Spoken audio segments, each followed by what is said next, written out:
Welcome to Simplified UPSC by PPP, where we listen, learn, and grow together. Detailed lecture notes in English and Hindi, plus practice questions for prelims and mains, only on our Telegram channel. Link in description. Like and subscribe for more. Simplified UPSC by PPP में आपका स्वागत है। आज हम M Laxmikant के Indian polity के एक कह सकते हैं बहुत महत्वपूर्ण अध्याय चैप्टर 56 यानी नीति आयोग पर एक गहरी चर्चा करेंगे। बिल्कुल। नीति आयोग जो 2015 में आया। प्लानिंग कमीशन को रिप्लेस करके। तो ये क्यों लाया गया, इसकी जरूरत क्या महसूस हुई और इसने इंडियन गवर्नेंस में खासकर कोऑपरेटिव फेडरलिज्म के लिहाज से क्या बदलाव किया है, ये सब समझना जरूरी है यूपीएससी पर्सपेक्टिव से। बिल्कुल, प्रीलिम्स और मेंस दोनों के लिए। तो हमारा मिशन यही है कि लक्ष्मीकांत में जो फैक्ट्स और एनालिसिस दिए हैं उन्हें इस तरह से देखें कि पूरी पिक्चर क्लियर हो जाए, कैसे बना, स्ट्रक्चर क्या है, काम क्या करता है और प्लानिंग कमीशन से अलग कैसे है। और हम कोशिश करेंगे कि जो रेलेवेंट यूपीएससी के पुराने सवाल हैं, पीवाईक्यूज मतलब 2013 से 2025 तक के, उनको भी डिस्कशन में शामिल कर लें। जरूर। तो चलिए शुरू करते हैं। पहला सवाल जो अक्सर मेंस में बन सकता है वो ये कि प्लानिंग कमीशन को हटाकर नीति आयोग लाने के पीछे क्या मुख्य कारण थे और इसका जो थिंक टैंक वाला नेचर है और इसका मैंडेट वो भारत की प्लानिंग प्रक्रिया को, खासकर सेंटर स्टेट रिलेशंस को कैसे नया रूप देता है। अच्छा सवाल है। देखिए, इसके बैकग्राउंड के लिए एक बहुत इंपॉर्टेंट प्रीलिम्स फैक्ट है जो लक्ष्मीकांत में साफ दिया है। नीति आयोग बना 1 जनवरी 2015 को। और कैसे बना? गवर्नमेंट ऑफ इंडिया के एक एग्जीक्यूटिव रेजोल्यूशन से। अच्छा, मतलब ना तो ये कॉन्स्टिट्यूशनल बॉडी है ना ही स्टैट्यूटरी बॉडी। बिल्कुल नहीं।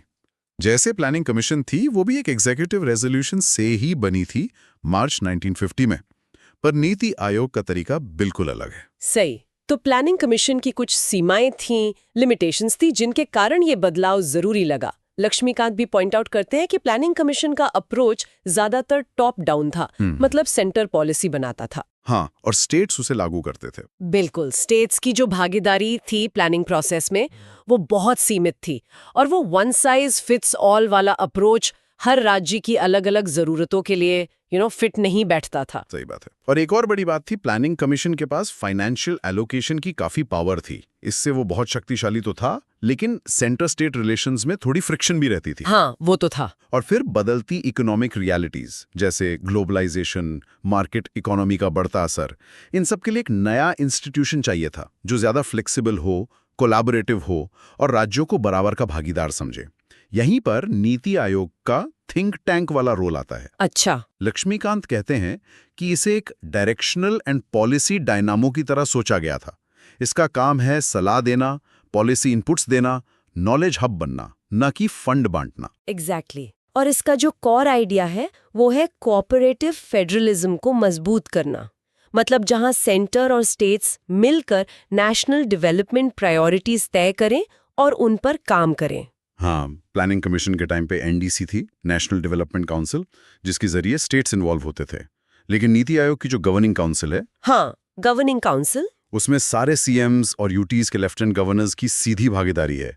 ये उस आइडिया को ज्यादा इंस्टीट्यूशनलाइज करता है ना? बिल्कुल सही। चलो अब देखते हैं कि नीति आयोग का स्ट्रक्चर कैसा है, जो लक्ष्मीकांत में काफी डिटेल में है। ये प्रीलिम्स के लिए बहुत जरूरी है। जी, तो चेयरपर्सन तो प्रधानमंत्री होते हैं, एक्स ऑफिशियो। ये पैटर्न तो कई और बॉडीज में भी है। जैसे इंटरस्टेट काउंसिल है या नेशनल इंटीग्रेशन काउंसिल थी, लेकिन नीति आयोग में वाइस चेयरपर्सन का रोल भी बहुत इंपॉर्टेंट है। उन्हें प्राइम मिनिस्टर अपॉइंट करते हैं और उनका रैंक कैबिनेट मिनिस्टर के बराबर होता है। ये नीति आयोग के ऊंचे दर्जे को दिखाता है। बिल्कुल। फिर आती है सबसे महत्वपूर्ण बॉडी, गवर्निंग काउंसिल। जिसमें सभी राज्यों के सीएम्स और जिन यूटीज में लेजिस्लेचर हैं उनके सीएम्स और बाकी यूटीज के लेफ्टिनेंट गवर्नर्स होते हैं। ये कोऑपरेटिव फेडरलिज्म का मेन मंच है। ठीक है। इसके अलावा रीजनल काउंसिल्स भी हैं। ये किसी खास क्षेत्रीय मुद्दे के लिए बनाई जा सकती हैं। इसमें उस रीजन के स्टेट्स के सीएम्स और यूटीज के एलजीज होते हैं। और इसकी अध्यक्षता कौन करता है? या तो नीति आयोग के चेयरपर्सन यानी पीएम, या उनके द्वारा नॉमिनेट किया गया कोई व्यक्ति। अच्छा, स्ट्रक्चर में फुल टाइम मेंबर्स भी होते हैं। इनका रैंक मिनिस्टर ऑफ स्टेट के बराबर होता है। और पार्ट टाइम मेंबर्स भी हो सकते हैं, मैक्सिमम 2। ये किसी बड़ी यूनिवर्सिटी या रिसर्च ऑर्गेनाइजेशन से होते हैं रोटेशनल बेसिस पर। और फिर हैं एक्स ऑफिशियो मेंबर्स, ज्यादा से ज्यादा 4 यूनियन मिनिस्टर्स जिन्हें पीएम नॉमिनेट करते हैं। और एक होते हैं चीफ एग्जीक्यूटिव ऑफिसर यानी सीईओ। सीईओ, हाँ। ये secretary to the government of India rank के ऑफिसर होते हैं। इन्हें भी पीएम ही अपॉइंट करते हैं एक फिक्स्ड टेन्योर के लिए। और हाँ, स्पेशल इनवाइटीज भी हो सकते हैं जिन्हें पीएम नॉमिनेट करते हैं। तो ये स्ट्रक्चर, खासतौर पर गवर्निंग काउंसिल और रीजनल काउंसिल्स का होना, ये प्लानिंग कमीशन से काफी अलग है। वहाँ स्टेट्स की इतनी सीधी और लगातार इन्वॉल्वमेंट नहीं थी। बिल्कुल। और ये एक बहुत इंपॉर्टेंट प्रीलिम्स फैक्ट है, दोबारा एम्फसाइज कर रहा हूँ। नीति आयोग के पास फाइनेंशियल एलोकेशन की पावर्स नहीं हैं। पैसा बांटने का काम अब फाइनेंस मिनिस्ट्री और फाइनेंस कमीशन का है। लक्ष्मीकांत इस अंतर को साफ बताते हैं। नीति आयोग के मुख्य उद्देश्य क्या है? ये भारत के सामाजिक आर्थिक विकास में कैसे योगदान देने का लक्ष्य रखता है, खासकर सहकारी और प्रतिस्पर्धी संघवाद, cooperative and competitive federalism. Laxmikanth NITI Aayog के ऑब्जेक्टिव्स को काफी अच्छे से लिस्ट करते हैं। कुछ मेन ऑब्जेक्टिव्स हैं, जैसे 1.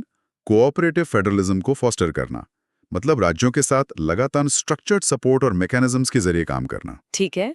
2. नेशनल डेवलपमेंट प्रायोरिटीज और स्ट्रेटजीज का एक शेयर्ड विजन बनाना, जिसमें राज्यों की सक्रिय भागीदारी हो। ओके। 3. गांव के स्तर पर क्रेडिबल प्लान्स बनाने के लिए मैकेनिज्म्स डेवलप करना और उन्हें सरकार के ऊंचे स्तरों तक पहुंचाना। यह है वो बॉटम अप अप्रोच। हाँ, बॉटम अप। 4. ये सुनिश्चित करना कि नेशनल सिक्योरिटी के हित इकोनॉमिक स्ट्रैटेजी और पॉलिसी में शामिल हों। अच्छा। 5. समाज के उन वर्गों पर खास ध्यान देना जो आर्थिक प्रगति से ठीक से लाभान्वित नहीं हो पाए हैं, मतलब अंत्योदय। इंक्लूजन, हाँ। 6. स्ट्रेटेजिक और लॉन्ग टर्म पॉलिसी फ्रेमवर्क्स बनाना और उनके इम्प्लीमेंटेशन को मॉनिटर करना। सही। और इसके फंक्शंस भी बहुत डाइवर्स है। लक्ष्मीकांत इन्हें 4 मेन कैटेगरीज में बांटते हैं। पहला है design policy and program framework, मतलब राष्ट्रीय प्राथमिकताओं के हिसाब से नीतियां और कार्यक्रम बनाना।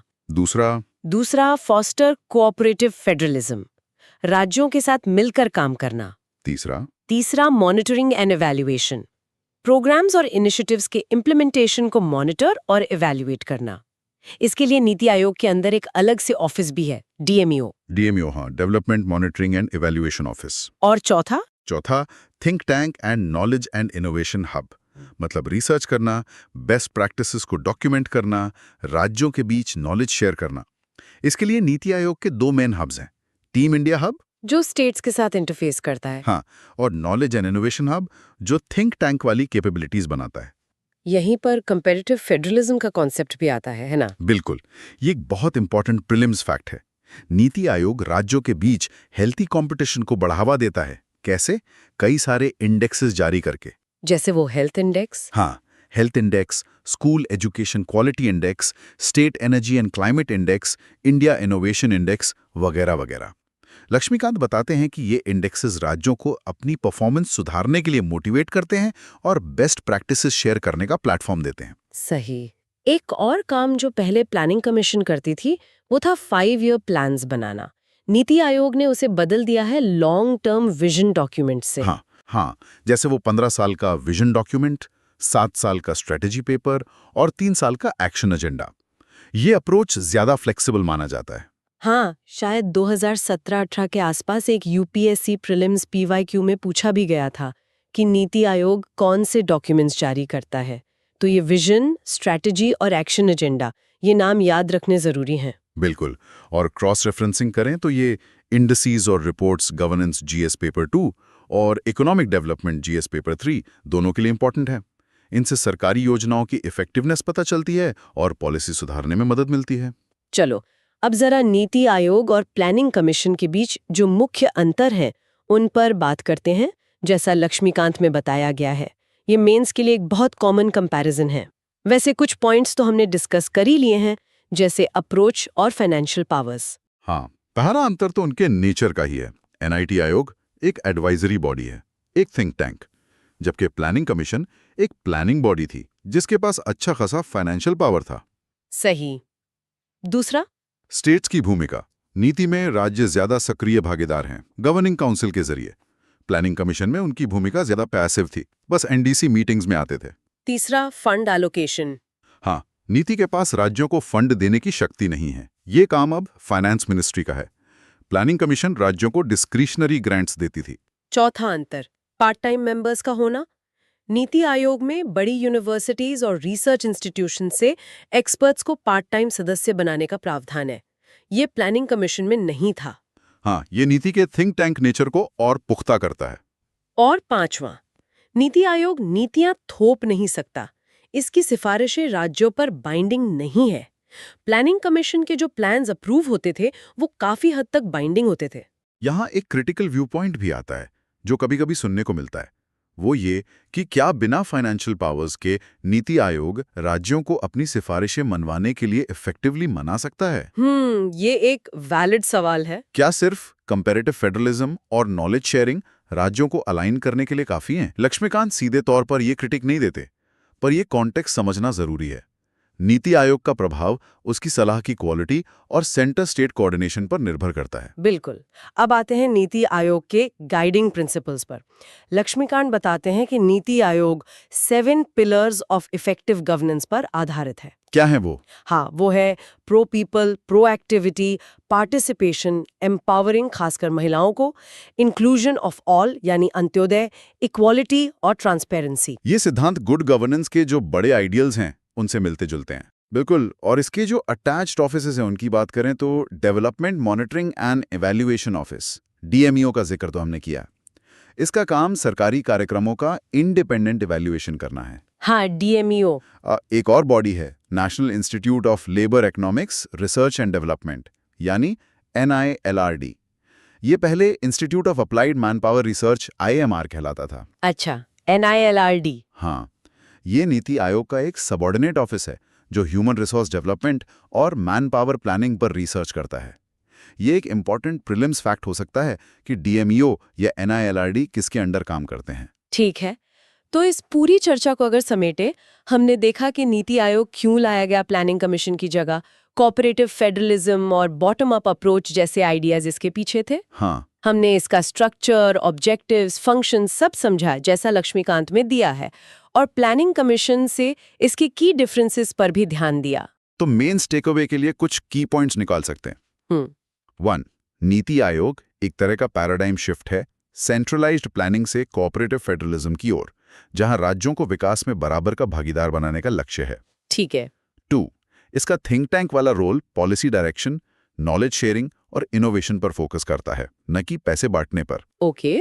थ्योरी, फाइनेंशियल पावर्स की कमी इसकी इफेक्टिवनेस पर सवाल उठाती है, लेकिन ये परसुएजन, कोऑपरेटिव फेडरलिज्म, इंडाइसिस के जरिए और मॉनिटरिंग एंड इवैल्यूएशन DMEO के माध्यम से प्रभाव डालने की कोशिश करता है। और प्रीलिम्स टेकअवेज क्या होंगे? प्रीलिम्स के लिए 1. कब बना? 1 जनवरी 2015 एग्जीक्यूटिव रेजोल्यूशन से। 2. Nature, non constitutional non statutory advisory body think tank. 3. Chairperson, प्रधानमंत्री ex officio. 4. Vice chairperson, PM द्वारा नियुक्त cabinet minister rank. 5. Composition, governing council CMs LGs, regional councils, full time part time ex officio members, CEO, special invitees. 6 की functions, policy framework, cooperative and competitive federalism, MNE, DMEO, knowledge hub. 7. Financial powers, fund allocate करने की शक्ति नहीं। 8. की publications, 15-year vision, 7-year strategy, 3-year action agenda और विभिन्न indices, health, education, innovation आदि। 9. Attached offices, DMEO, NILRD, बिल्कुल सही। नीति आयोग अभी भी कह सकते हैं इवॉल्व हो रहा है। इसकी सफलता इस बात पर निर्भर करेगी कि ये सेंटर और स्टेट्स के बीच कितना इफेक्टिव कोऑर्डिनेशन बना पाता है और इसकी सलाह कितनी असरदार होती है गवर्नेंस सुधारने में। हाँ, ये देखने वाली बात होगी। और लिसनर्स के लिए एक सवाल छोड़ जाते हैं। प्लानिंग कमीशन के सेंट्रलाइज्ड कंट्रोल से नीति आयोग के इस एडवाइजरी और कोलैबोरेटिव मॉडल तक का जो ये बदलाव है, क्या ये वाकई भारतीय संघवाद, इंडियन फेडरलिज्म को मजबूत कर रहा है, या फिर फाइनेंशियल पावर्स ना होने से ये कम प्रभावी हो गया है? इस पर जरूर सोचिएगा। अच्छा सवाल है। सिंप्लीफाइड UPSC बाय PPP सुनने के लिए धन्यवाद। अगली बार मिलेंगे एक नए टॉपिक के साथ। Thanks for watching. Follow us on Telegram and Instagram. Don't forget to like, share, and subscribe.